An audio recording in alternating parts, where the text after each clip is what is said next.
on Discord, you really don't own your audience.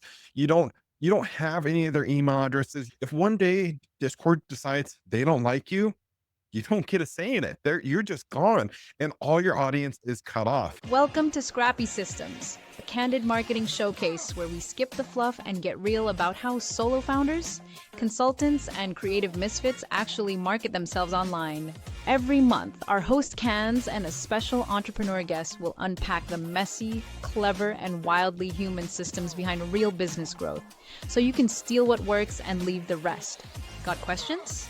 Good. Let's figure it out together in today's episode. Hello, and welcome to Scrappy Systems, everybody. Actually, it's the final episode of Scrappy Systems, but definitely not the least. It's one I'm very, very excited for. So those of you who don't know me, my name is Candice. I am a community growth strategist, and I'm here to basically interview entrepreneurs to ask them more about what makes their marketing and community systems behind the scenes. And for those of you joining us here today, I would like to say welcome. Thank you so much for joining us. Please get seated, get comfortable. You really are in for a treat today. We have Dakota Snow here, who is the bearded IT dad. Sam will pop his details down below for you to go and check out his links, all the places online. While you're here, please feel free to introduce yourself. Tell us why you're here, what you're keen to learn, and what you're hoping to get out of today's session. There will be opportunity for audience engagement. So please don't be shy. Ask your questions, share them with us. We are very excited to answer them. Before we dive in, I really want to say a big thank you to the Candid Collab for being our sponsor for the Scrappy Systems series. The Candid community is a community where community-driven founders can build their business systems, and bring in revenue while growing their audience. So if you'd like to learn more, you can check out the website. Sam will also share that in the link below. Without further ado, I would like to welcome Dakota to the stage. Hi, Dakota. Welcome, everyone. Thank you so much for having me. I'm so excited to be here today. It's amazing. Honestly, it's been, I don't even know how many months. I actually meant to calculate before this, but I met you quite a while ago. And when I first met you, you were basically just built your community on Circle, testing it out as a platform. And so before we dive into all of that, please will you tell everybody, who are you? What is it that you do? Well, hello, everyone. My name is Dakota. I am the host of the YouTube channel, The Bearded IT Dad. I also host the IT Career Podcast, where we give advice and guidance for people looking to break into the tech industry and grow their careers in the tech industry. With that kind of started my community building project. And I decided that I wanted a way to connect with people. So I built the IT Career Accelerator, which is a community platform of like-minded individuals that are all helping each other to grow their careers in the tech industry.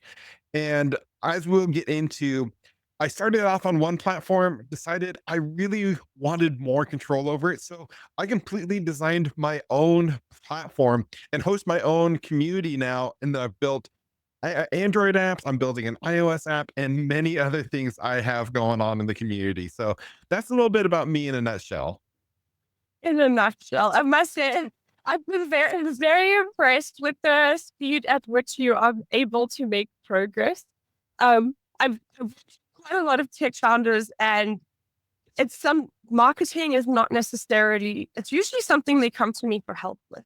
And that's normally the system I'd be digging into today, but you didn't need my help with that, to be honest. You kind of hacked that. I mean, I don't have an audience of 50,000, 60,000 plus now on YouTube. Yeah. So I think what I'm so curious to know about is, I know like podcasting and YouTube can be quite a lonely space. How did you find the process of switching from being a YouTube host or, runner, owner, I'm not sure I have the creator is probably the right word, uh, to a community founder or owner? Well, it all kind of started because, YouTubing is a lot of people think it's just like, oh, you make these videos and they go viral and a lot of people watch them. But really, you're building a community. Just if you just have a YouTube video, a YouTube channel, the successful channels actually have community around them. They have your viral fans. And I wanted a way to be able to connect with them. So actually, before I even started like the whole IT career accelerator, I just created a Discord server and we go on there and chat. And it was a great way to connect back with my fans, kind of get in touch with them, see what they are interested in. It could, because at the end of the day, when you're creating content, you're creating it for your community. You're not creating it for you. I mean, there is that classic content creators that are just creating for the fun of it. But my whole goal was to help people. So I needed a way to connect with them and figure out what they were needing, what they were struggling with. So I created the Discord community first, just a simple way to have more in-depth conversations with my audience. I love that. Like community as a feedback mechanism, if you will. It's quite a Yeah. product builder mentality you have there. Yeah, Put you your know, audience do the user yeah. research. Yeah, I've been really getting into like creating flywheels in my business, and that is a kind of an important feedback loop of a flywheel because, figuring out what my audience wants drives my next videos and if I'm making more targeted videos, they end up being more successful, which brings more people in, which gets more suggestions in my community.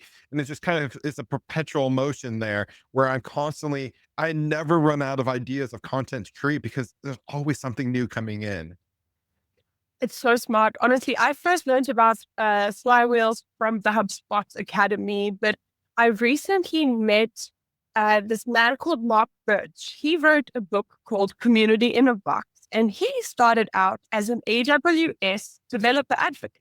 So he started building communities basically for founders, basically within AWS as a business, startups, basically entrepreneurs. It was so interesting to be reading his book and to meet him and see how he talks about flywheels and how Amazon is actually obsessed with flywheels because they are the best kind of momentum drivers almost.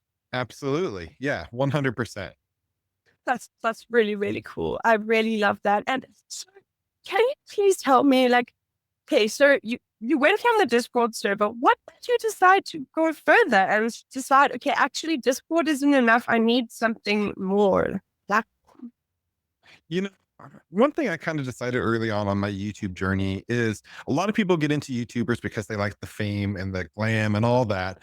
And I really wanted to help people, but I know just offering help to people doesn't pay the bills. I wanted a way to kind of be able to monetize and, this is a business. The most successful YouTubers and content creators out there treat this as a business. So, a very popular thing is to create a community. And I was like, well, I'm able if I'm able to build an actual community off of Discord in a way I can monetize it, it allows me to be able to give back more to the community. And again, it's just another flywheel. And, you know, one thing that really struck me is I started, getting deep into the weeds of like community building and stuff and realized on Discord, you really don't own your audience. You don't you don't have any of their email addresses. If one day Discord decides they don't like you don't get a say in it. You're just gone and all your audience is cut off. So I wanted a platform with a little bit more control. And not to sound like someone that wants the control, but I wanted a little bit more control and wanted to be able to do things that I couldn't do with Discord. So I actually did a lot of research and talked to fellow content creators, and everyone highly recommended Circle platform. So I went to Circle and created a community there. It was actually interesting. I kind of had a really quick, like, make it or break it time. Circle offers a free 14-day trial, which I'm not even sure if they do anymore. But I was like, and then the platform, tier I had on the platform was over $1,000 a month. So I told myself, if I'm going to make this community work, I have to have enough signups in that 14-day trial to pay for the subscription when it comes. So I just in I super accelerated the community to build it and promoted it in that 14 days and actually managed to get enough signups to pay for the platform for a year. So I was like, okay, I'm committed. We have paying members now. We have to build this out. And I kind of built it from there. I spent about a year on the Circle platform figuring out what people actually wanted out of the community, because when you switch to a service that people are paying for, people kind of take that a little bit differently than a free platform like Discord, where it's just kind of a free for all. And if they don't like it, they're just going to, hitch up and leave and stuff like that. So I really had to kind of get more in tune with what my audience wanted and make sure that the value is there for them, because they were paying money now to be a part of this. I guess it's also like a really good time for you to not have to worry about building a product or features or managing code or, whatever, but like giving you a really, really nice way to, sorry, I just saw a note. Because we saw your comments. I do agree. Epic beard. Did an IT dad, obviously. Yeah. But it's really important to have those sort of drivers and to understand what is moving you towards things and to get feedback from your client. Well, you don't have to actually build a product. You don't have to build necessarily a platform.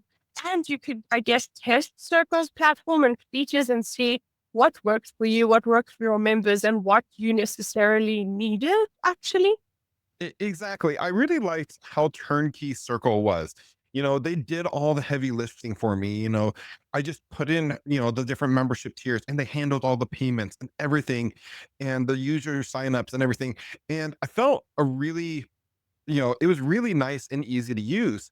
But the more I built out my community, the more roadblocks I kind of came into with that turnkey style solution. Circle has higher platforms that unlock more features and stuff, but the prices start going up exponentially. And while it made sense, and from a business perspective, the more features you can offer and you can start generating more revenue, I just wasn't quite there in the community. The community was only a year old, and I was really wanting to do some more advanced things. And that's kind of why I started toying with the idea of like, well, maybe I'll start hosting some features off the community. There's some video coaching, the things I wanted to do, but I really didn't like having multiple places for people to go to use different features. Um, but it was a stepping stone before we kind of get into the next phase of the community. Agreed. I really, I like that way of describing it. A nice stepping stone, a nice way to trial out. And I guess like a turnkey solution is very useful for the majority of people. But I guess in your position where honestly, you're probably the one mentee I've ever had in the community who learns fast. I mean, I struggle to keep up with you. Like you keep me on my toes. So I really think to be able to move that fast and think the way you do, you need to be able to iterate and then build and own what you build. Because in a turnkey solution, there's also a lot of unnecessary fluff that you don't necessarily need when you would rather put effort into certain features. So I guess Exactly. that takes us to the next question I have about this is like, tell us, what solution did you choose? Like what did you move to and why? Yeah. One early signs for me that Circle probably wasn't going to be a long-term fit is, the platform limited you on like how many sections and how many spaces you could have about each topic. And you could purchase extra, but again, that price kind of kept on going up incrementally. And we had a lot of different things we wanted to discuss in the community and features we wanted to add. When I finally decided that, look, I'm going to build my own community, I've already had experience building websites on WordPress and everything. So I decided I was just going to migrate my whole community into a platform I created.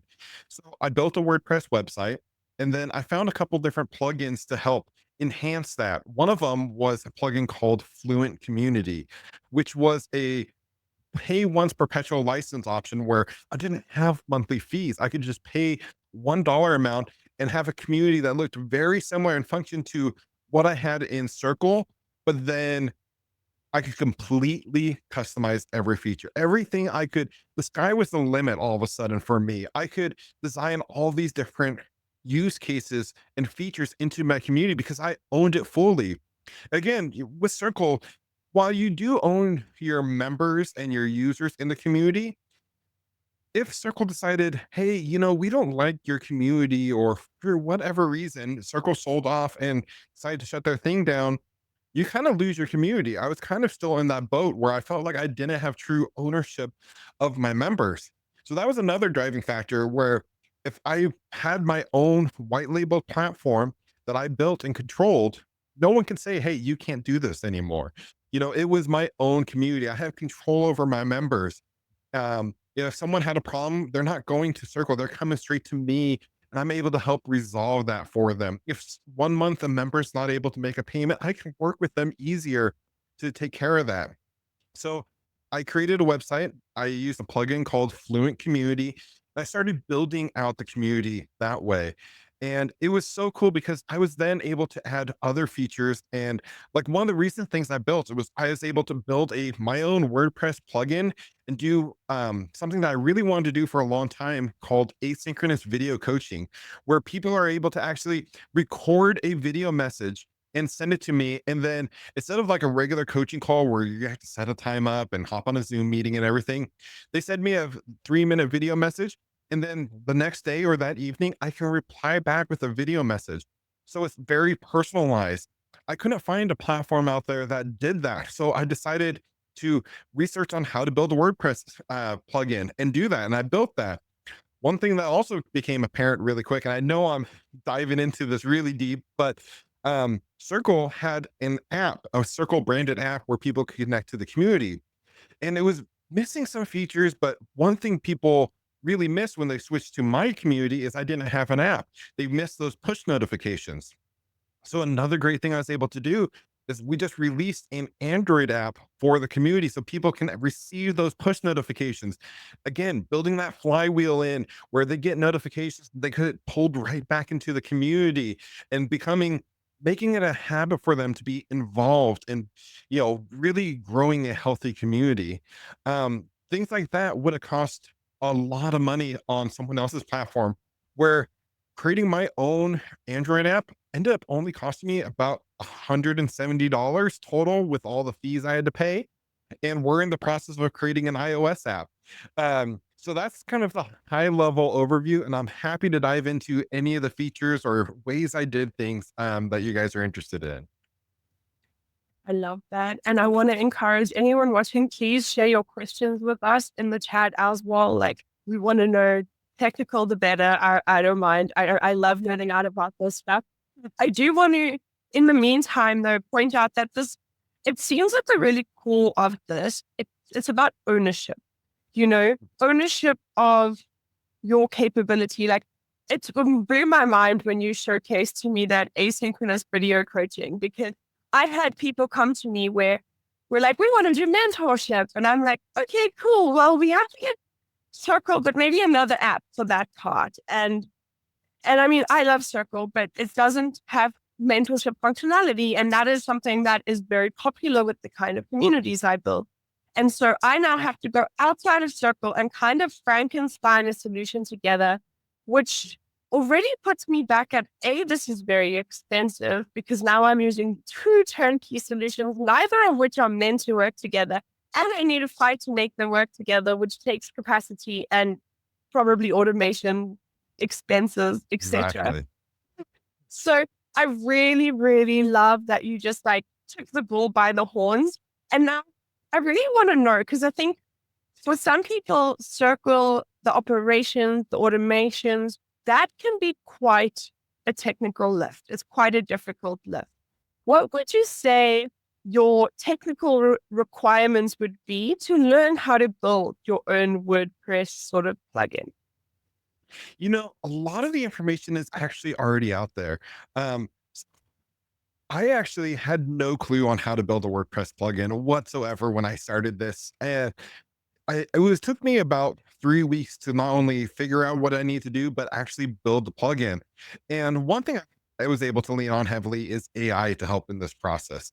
And I tried almost every style of AI out there to create this plugin, from ChatGPT to Gemini to like coding, you know, plugins that are designed to actually write code and like build app. People have built complete apps off these some of these AI platforms, um, and I kind of made them all work together. I was having one AI prompt the other one, and it took tons of iterations to actually make it happen. But you can talk to AI and give it the right prompts to be able to give it to help you bridge the gaps.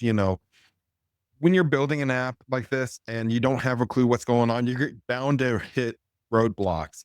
And when you hit those roadblocks and you can't get the things working together the way you want to, you can actually use AI to help kind of get you over that hump there, to get you through that wall, to keep you going.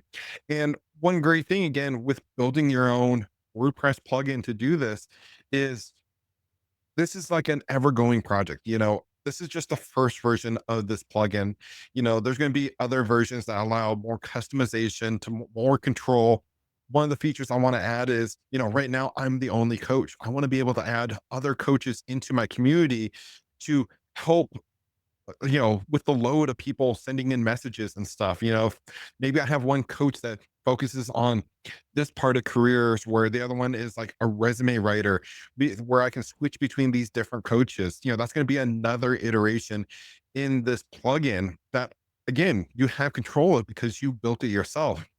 One thing I also eventually have an ambition to do is be able to sell or license this plugin to other community owners. So once they if they build their own community or website, they can actually use this plugin and have another revenue source in for the organization. I really love this. And I think this has happened now. Tasha, like 2 episodes ago, she also went down this rabbit hole of custom platforms do not work for me. And she built her own platform and now she runs a nonprofit community and she has a business where she sells community platforms because she built her Yeah. own. And I think it is genius because I don't think there's one size or one structure for any community. You can imagine it and it could work. So I really love how you're kind of building tools that people could own and then maybe making it possible in the future to sell that as a revenue driver for your business. It's really amazing. Now, I don't normally do this, but I think there's a really cool question that's come in from Tino, which is relevant to this. So how long did it take you to develop that async video async video WordPress plugin? Um, that was something I've been toying with for a long time. So as soon as I started the Circle platform, that is like a feature I really wanted. I was part of a YouTuber community that had that feature that they obviously completely custom coded. And I thought that would be such an amazing feature. So I tried to search and did research to figure out if there was some sort of turnkey solution I could integrate into Circle. And like you mentioned, everything was kind of clunky. And I asked my members, like, would you be opposed to like going to a separate site for this? And they all were very supportive and said wouldn't mind that. But I didn't like them having to manage two different logins. And like, what if they Yeah. canceled their Circle membership and like, getting the two connected. So when I actually decided to sit down and code that plugin, I want to say it took me about a month. 4 weeks, I would say, from the time where I started like writing code to the time was like, okay, let's start testing this. Let's roll it out in the community. I want to say 4 weeks. It was probably closer to a little bit closer to three, but let's just say 4 weeks. It took me to figure that out. Okay. And launch it as well. Like Yeah. you launched it to your community as well. Yes, yeah, I've launched it and members are able to use it. Like I said, it's not in its final phases. There's some it is very functional and it looks actually fairly decent, but there's other iterations I want to evolve of it, but it's at a state right now where it is 100% usable. People really think it's quite nice. Like it is up there where like I'd have no problem like selling it in the state it's in right now. It feels like in a very nice polished state. Yeah, a good V1 product. I mean, I know Tino works with product builders and companies building products, so he definitely will love that answer. Um, we have to move on to the steal the strategy segment of the show. And I really actually want to know, based on like, it really sounds like choosing WordPress worked for you. How did you make a decision or feel like you made the best decision about which platform to go with? You know, I decided to use WordPress just because I was familiar with it. Years ago, before I even went down the creator path, I tried to start up a small little side hustle business, creating websites for people. And I used WordPress back then. So I felt very familiar with WordPress. I knew a lot of the ins and outs.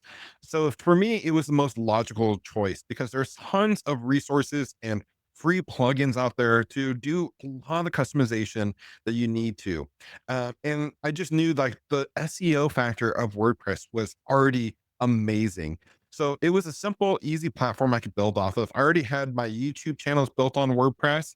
So I decided that that was really what for me, like I could do everything and revolve it all around a single site. That was a big thing.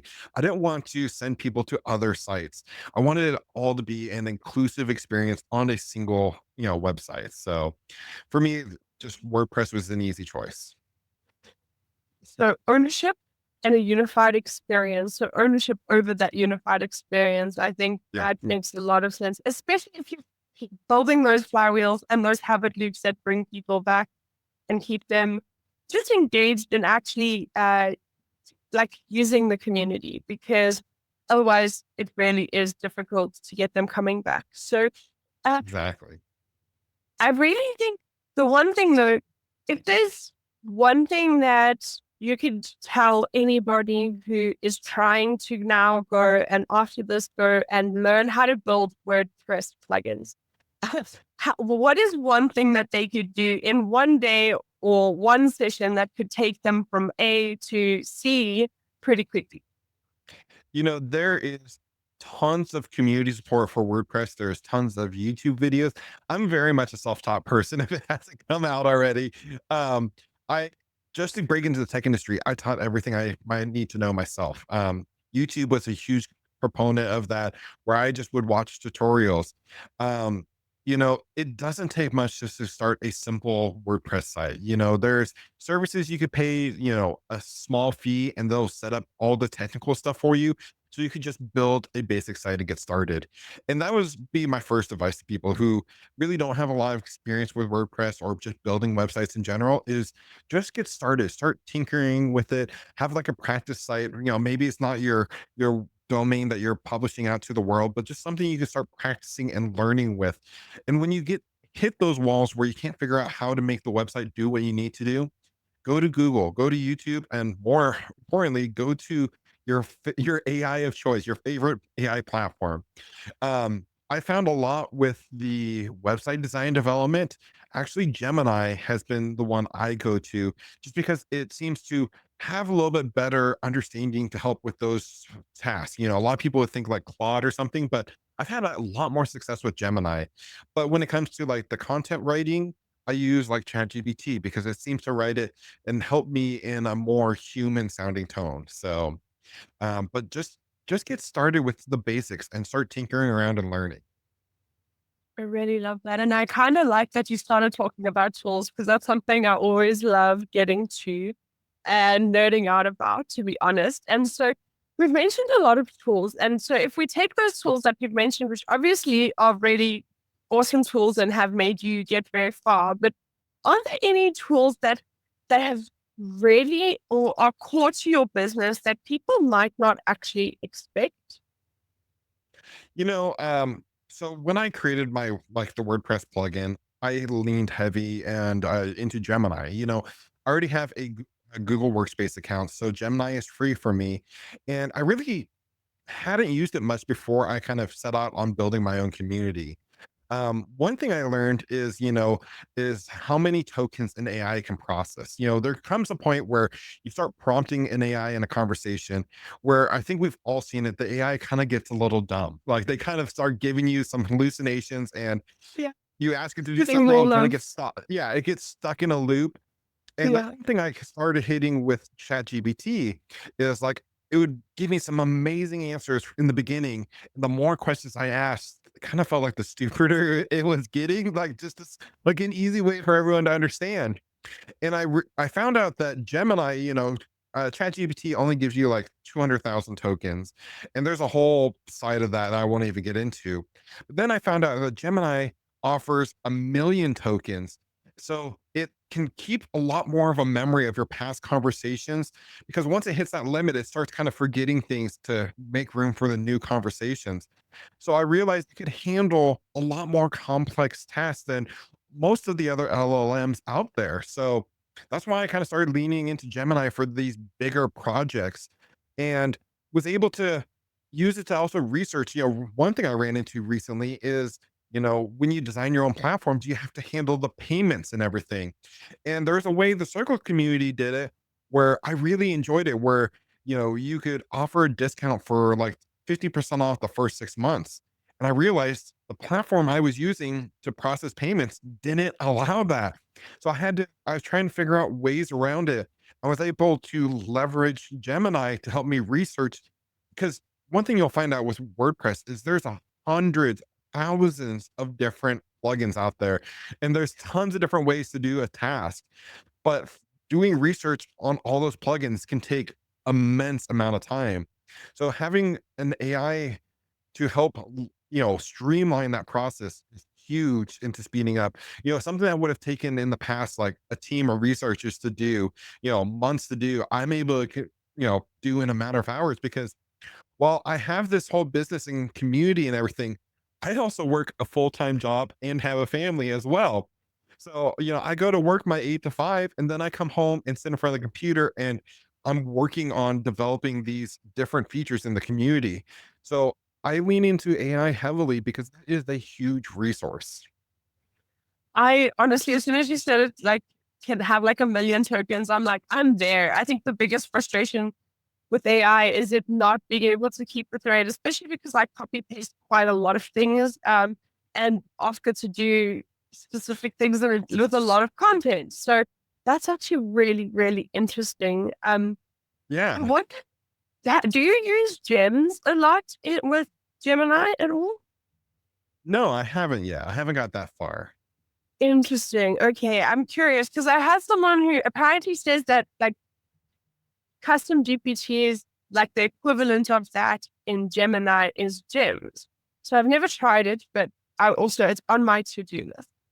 Yeah, I'm finding myself, I haven't made the full switch to Gemini yet because I have so many custom GPTs. Like one thing I got into that we haven't even touched on is I built custom GPTs to help me answer marketing, inbound emails where like a brand will reach out to me and wanted to sponsor my YouTube channel or do something in the community.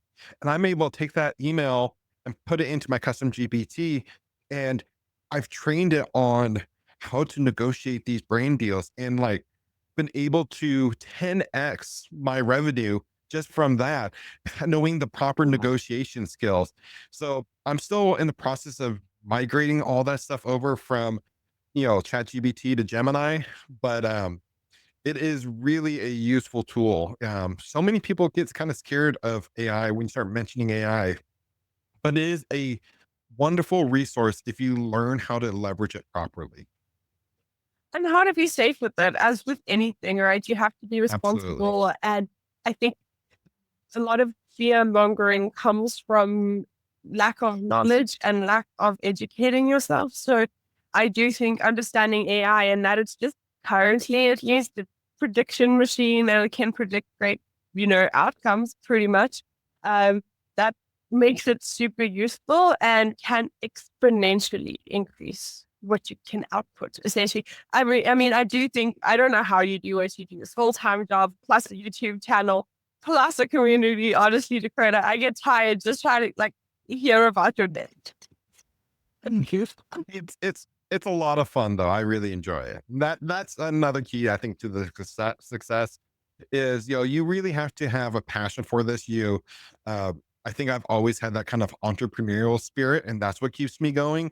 Is between wanting to help people succeed in their careers and having that entrepreneurial spirit, wanting to see all the succeed myself keeps me fueled. And, and it's gotten finally to the point where it's actually contributing a significant amount to my household income. And that was kind of also another key for me. 2 years ago, all this wasn't really generating almost any income. And since then, I've actually almost this year, I think we're about to break six figures income just from the business alone. So Congratulations. Was there a jump between when it wasn't working to when it started working? Was there a magic viral moment, or was it just like the sustained, consistent hustle?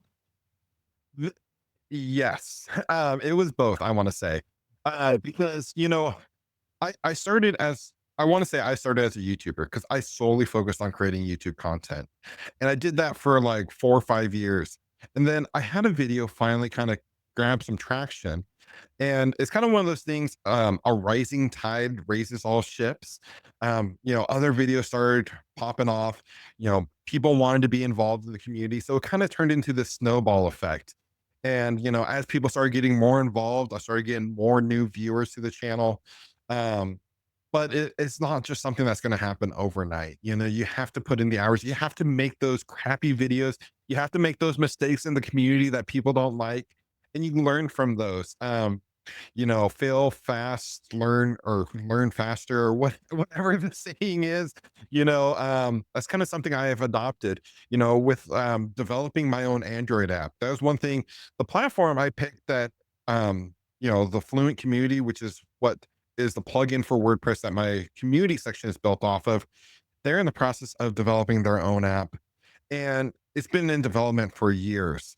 And I was like, I really want this feature. So that was another thing I just decided, like, you know what? How hard can it be? And I leaned into AI and found out, well, there's actually already plugins that are, you can base your app off of your WordPress site. And then I just had to do some custom coding to make the community integrate into the app. And what they've been working for 2 years to build, I was actually able to develop a fully functional Android app in 2 weeks. I went from, I mean, seriously, we had our mentorship, calls. And I remember after one call, like how much I really wanted an app. And then by the next call and 2 weeks later, I'm like, hey, by the way, I developed an app. Too wild. I honestly don't understand. I feel like you put product teams to shame. Well, and it's not a perfect app. It has its flaws, but I've been able to work on it, and my engagement in my community has seriously increased 10 times since I just released the Android app. I don't even have the iOS app out yet. I have people that've already signed up for the wait list for the iOS app, which we plan on launching here in a few months to bring even more engagement back into the community. So it is just another feature I can offer. And what's so great about my own app now, it's not a circle app. It's not a whatever community app. It is branded my community. Like when someone goes to the app store and they search the name of my community, the IT Career Accelerator, they find the app with my logo, with all my features and everything else I build in the community, all the asynchronous coaching and everything works in the app. So it's like a single unified platform. And again, it just kind of starts that content flywheel because it's bringing people in more often to the community. It's getting them more involved. And then the next thing I want to do is start doing affiliate marketing with them and having them be my advocates, bringing people into my community. And that's a whole nother phase of the community I have. Oh, I can't wait for discussions around like how do we integrate WhatsApp marketing potentially or into YouTube. It's going to be fascinating. I can't wait for those discussions. I mean, well done for keeping up with that kind of demand. And I mean, obviously your members needed it. And I guess what this has shown is like the community is a great space for feedback and getting like working with your community to build your product, build your business. Like I think for what like in the inadvertent ways to my earlier question is it feels like your community has led you to the product choices you have made. And by sort of following them, and maybe not every one of them, obviously, you have to filter, but like following their general guidance and their feedback, you've been able to build a business that like they are loyal to you and they are potentially now going to bring more people to you. Exactly. The whole concept of having your viral fans, you're building a community, people are paying to be part of that community. They're some of your most loyal followers. They're some of your most, you know, respected fans. And, you know, they truly are, they're the ones that are clicking on every video you create. They're the ones that are opening every email you send to them. And that does also great wonders for just a business in general, where you're able to market to potential to the other companies to sell advertising or sponsorship, or have them host an event in your community. Recently, one thing I've also got into is now I'm having people come to me that have built and designed courses and want to sell them in my community. So that's another stream of revenue where I'm also offering something that my community members need, again, in this one location. So it's a great opportunity. And also that is a good way to like diversify your income without maybe taking more of your capacity, partnering people who can amplify you and maybe extend the depths of what you're able to provide without it Exactly. necessarily being skin off your back immediately. Absolutely. I really love that. Thank you so much for sharing. I guess one thing I would like to ask, and I'm very curious, I'm not sure, you've managed obviously a community of 50,000 plus, and then also obviously your more intimate community. At what point, we've got a question from Vickers. He says, when does a community become too big to handle by yourself? You know, in the IT Career Accelerator community I built, we have about 220 members currently, and those are at various different stages. Some are in the free membership tier, some are paid, some are VIP, where I'm doing like coaching calls with them and stuff like that. Um, you know, with everything I have going on, I would love to start bringing in help soon. We've had conversations, in our coaching about, um, bringing in a community manager and stuff. The thing is, you don't necessarily have to go right away, I feel, to hiring someone. Yeah, you can get some of those, those super fans, those loyal community members that's been there from the beginning to help manage your community, to be those contributors. Um, just this last week, I have had someone in the community that had a free membership, but they were showing up like every week, adding valuable content. So I gave them a free membership, premium membership to the community, and they were so overjoyed. And then I sent them a DM and like asked them like, are they interested in helping moderate the community and being a contributor? And they were so overjoyed to be a part of the community. I've recruited some of those super fans to help the community flow more naturally, because I can't be there 24/7. I have an 8 to 5 job. I have, other family commitments I have to take care of. Um, it will eventually grow. I don't have a hard number yet of when, like, hey, I'm going to actually bring on a paid, employee to help manage the community. Um, but you don't necessarily have to do that from the beginning. If you're just starting out, trying to still testing the waters, recruit some of those super fans. I had moderators and stuff on my Discord. Every single one of those moderators came over to the community I built and help, keep it operating nice and smooth. I love that. I mean, contributors 100% are like, if you think about it, they are the top 1% of your community. These are the people Absolutely. who log on multiple times a week, who ask you questions, who actively prompt you for feedback or to give you feedback without you needing to ask them. These people really, like, you'll be surprised how much they're willing to give because you've created a space that fulfills them in some way. If you can figure out what is it that you've created that fulfills them and give them more of it, maybe they want more ownership, maybe they want more responsibility. Sometimes they want to just reach, they want to be called a coach or a mentor or a moderator because people care about status. They really do. And like Absolutely. to grow in that way. So thank you for bringing that up. I really like, how did you find your moderators initially for Discord? Did they just pop up? Yeah. I had a few ask, if I was looking for moderators, but I typically didn't go that route. would typically see, I'd find my most active members of the community that would always contribute, usefulness to the community, that were always willing to help, keep the community running smoothly. And I would actually just reach out to them and ask them if they'd be interested. And, I would slowly give them, more and more permissions and more skills, things that they could do in the community as they build that trust. And I started to get to know them more personally. So just kind of seeing who's in your community, who is the most active, who's like obviously is like so pumped just to be there, and go from there. Again, like what I've done recently with the community, I would, find the super dedicated people there and then maybe give them a free membership and see if they continue to be active and see if they continue to contribute and just slowly giving them more and more, and then and go from there. Reward people. If you reward them, that fuel that habit loop is a good reason to come back. Absolutely. Okay, cool. Well, unfortunately, I say unfortunately, but I'm also excited because we're moving into the flop or thick which segment of this evening, which is our last segment of the evening. So if anyone watching has any other questions, please feel free to pop them down below for the comment, like, on any topic, really, I guess. We do have some questions already that we've received offline. We got a question from Ali. How do you decide what content is worth making versus what to skip?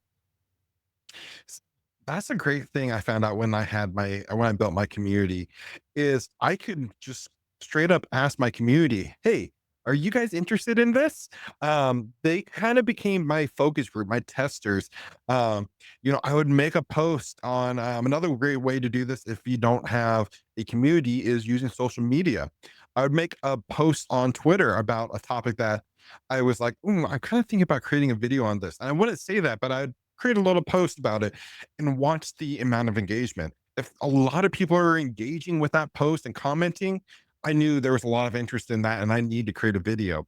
If the post kind of didn't have a lot of engagement, then I'm like, okay, maybe not right now. Maybe I'll just, if I really was passionate about it, I would stick it away for another day. Um, so using the community you built as a focus group is a great way to kind of test the waters and see what people are interested in. And like I said, with the community, I can just straight up ask the community, hey, I'm thinking about creating this. Are you guys interested in this? Is this a yeah? Is this a nah? You know, and go from there. And then a lot of times they will just come to me and like, hey, I really wish you would have a video about this. And other people would chime in like, oh yeah, that'd be a great video. And so I know those kind of videos are going to be pretty well an instant success. Feedback. I love it. And I guess as someone so technical, do you rely on data in any way to help with your content decisions? Absolutely. I do a lot of research and kind of again, I'm really trying to implement more flywheels into my system. So I have a couple. I do research on certain topics on YouTube. I use there's tons of different resources and tools out there like vidIQ, TubeBuddy for creating content on YouTube. Again, my whole business is kind of YouTube centric. So that's where I really lean into heavily on creating content for YouTube, but also I always try to create content that I can repurpose elsewhere. A lot of times I'll take, like, if a video is really successful, I'll pull the transcripts of that video and create a newsletter from it. I'll create clips and repost it on other social media platforms. Drive in that drives traffic back to that first YouTube video. Um, if there's something like that was really good, I will create an article and post it in my community. Or sometimes I'll start backwards. I'll post an article in my community, see how people engage with it, and that will help me write the script for the YouTube video. And then I'm able to link that YouTube video back into the community and create that flywheel. So smart. Always make a link. I think this is Yuri in our last Scrappy Systems, he mentioned this idea of LinkedIn SEO, and it's basically just creating these loops in all of your content. So when someone watches your YouTube video, they go to the next video, which will go to the next relevant video or the next blog. And I guess that's exactly what you're talking about here, is those loops. Absolutely. And so we have another question here from Demiro. If you had to start from scratch tomorrow on YouTube with no audience or content, what would your first 30 days look like?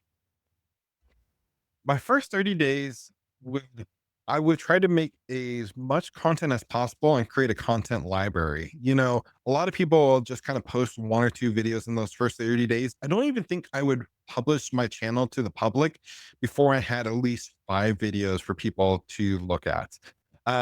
Because, when they watch that first video, you want again to kind of create that system, so they want to watch that next video and that next video. So you want at least some bit of content for them. Um, if if I like started today from all the knowledge I had, I might not even those first 30 days post a single video. Maybe on day 30, I would post like a batch of videos. And that way I would give the YouTube algorithm something to start working on and start directing people to my other content. But I would really kind of focus on creating a back catalog for my viewers to watch. It's very interesting that your answer is the start with content, like you really build up that backlog. It doesn't make you feel sort of more, I guess, not secure, but just like prepared and strategic if you have like a content plan or that in advance. A little bit, yes, it kind of gives you that sense of security. But also know that your first videos are always going to suck. You know, I received this advice early on is like your first 100 videos are going to be your worst videos. And just create them anyways. One thing I struggle with constantly is published is better than perfect. I always try to make my videos so perfect and I will push release dates and I'll procrastinate and stuff like that. And sometimes I just have to remind myself published is better than perfect. Getting that content out there because no one's going to watch the video unless you actually publish it. And just try to make each video at least 1% better. Looking back at my original videos, they're I watch them and kind of cringe a little bit. And just seeing the way I've came, so far I've come. And another thing I wish I knew it back when I first started is I didn't need to invest in all this fancy gear. Now I have this nice camera and this nice setup. You don't need that to get started. Just start creating content. So many people never they never succeed because they never start. You have to at least start. You have to start somewhere. If you keep waiting until like, oh, I'll wait till tomorrow or I'll wait till I have this camera, you're missing out on all the growth opportunity. I totally agree. I guess something that validates that is Mr. Beast this year had two videos come out. And if those of you who don't know Mr. Beast, he's like the biggest YouTuber. Like he had two videos come out, one which he filmed like 10 years ago, I think, and one which was a bit longer. I'm not sure, but essentially he was making predictions about the future while he was playing video games. And I mean, the fact that he predicted he would be like the number one YouTuber and he is kind of insane and super arrogant. And I mean, he only published or scheduled the video to be published 15 years later. So no one saw it back then, but he still made that content and he still scheduled it. And it was relevant and interesting and completely embarrassing, but he still shared it today. Absolutely. Yeah, that's one thing I saw. Actually, I went to a conference and actually watched Mr. Beast talk on that.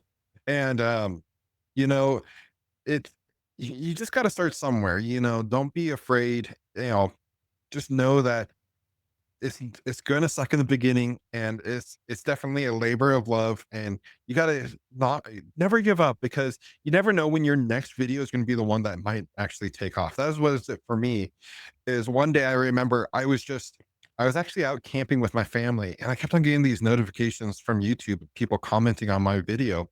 And I had a video just all of a sudden out of the blue, just overnight, like 10,000 viewers, just all of a sudden in one day.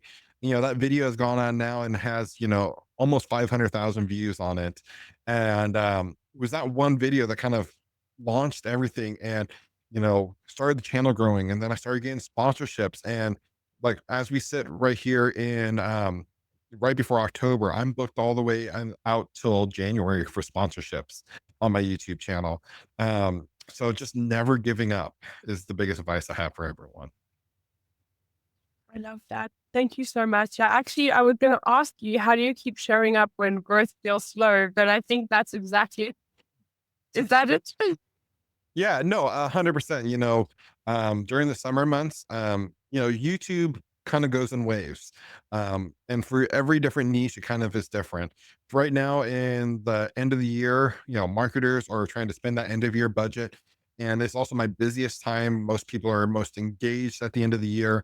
I'm creating content for the next year predictions. I always kind of do that during the fall season. What to learn in 2026. Like from now through January, I am just every single day, I am out in my studio and just creating content. But a few months ago, the channel was actually going through some all-time lows. I felt like, I'd create a video and I'd only get like 500 views, which, some people are like 500 views is great. But for the channel average, it was actually kind of poor, I felt like, and I wasn't getting a lot of sponsorships. And then just like last month, all of a sudden the tides had turned. I signed a 12-month sponsorship deal. Um, you know, just things change. So knowing that if you can continue to put your best foot forward and give it your best effort, that it will eventually grow into something. Thank you so much, Dakota. Honestly, this has been such an amazing chat to wrap up this season of Scrappy Systems. And thank you for your time. I know you're a very busy Absolutely. human. So, and I know there's a lot of people who've been dying to understand more about this. So, if they want to learn more about you, what you do, where can they find you online? So pretty much on all the social media platforms, I am the bearded IT dad. Most of my content revolves around YouTube. So you go to YouTube and search the bearded IT dad. If you want to see my community in action, you can go check it out over at the itcareeraccelerator.com or go to the Google Play Store and download our brand new app, the IT Career Accelerator. And yeah, pretty much any social media platforms, just search up the bearded IT dad. Amazing. Thank you so much. Some of those links should have appeared below if you are watching. So please do click through, go have a follow, and do go check out that community because, I mean, I would say, no offense, but it is definitely the cheapest owned community I've heard, but it by no means looks like it, and by no means functions like it. Completely well done for all that you have done, Dakota. It really is a testimony to how hard you worked. So please, Absolutely. everybody, yeah. Thank you so much for coming on and for your time. Is there any last thoughts you'd like to leave us with on community building and what you want to do?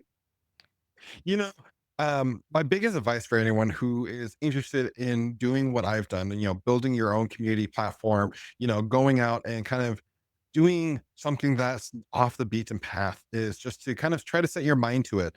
You're going to hit into some roadblocks. I definitely did. I had many moments in this journey of building my own community thinking maybe I should just give up. Maybe I should just go back to what works. But don't give up. Keep your eye on your end goal. Keep researching because you are bound to find a way to make everything work and really find success in this. So definitely keep your eyes on your prize. Thank you so, so much, Dakota. And thank you to all of you for joining us here tonight. I know that there have been some of you online. Thank you for submitting your questions. To those of you watching offline, thank you also. Please also submit your questions. I will make sure Dakota gets them and we get your answers to you, even if it's in the YouTube comments. Like we are online there, so don't worry about that. And we will be running more events in the future. So most of our events going forward are going to be more practical build with me sessions. So I would like to invite you to please follow us on Luma for any upcoming events and follow Dakota online for one of the amazing things he's doing. I really, really cannot advise that enough. And to all of you, I hope you have an amazing, amazing evening. And please keep being scrappy with your systems and join us in the Candid community for future events. Adios, everybody.